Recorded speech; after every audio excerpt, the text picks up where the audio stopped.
हा सर, जे रेल्वे कडून कल्याण पूर्वेस 110 घरांवर कारवाई सुरू आहे, त्यांना पर्यायी घर द्यावं अशी तुमची मागणी आहे का?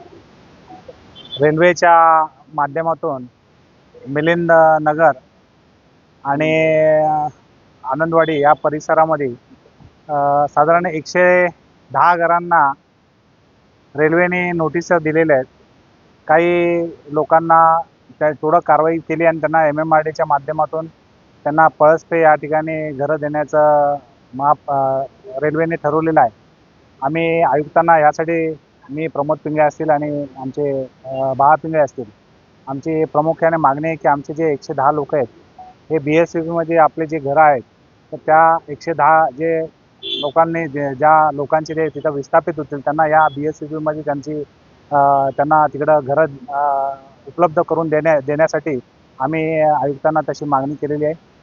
मागे देखील DDFC म्हणजे डेडिकेटेड फ्रेट कॉरिडॉर्सच्या माध्यमातून रेल्वेने काही वर्षापूर्वी KDMCला एक साधारण काही कोटी रुपये दिले होते आणि आपण त्यांना त्यावेळेस घरं देऊ शकलो नाही आणि ते पैसे आपल्याला त्यांना रिटर्न द्यावे लागतील.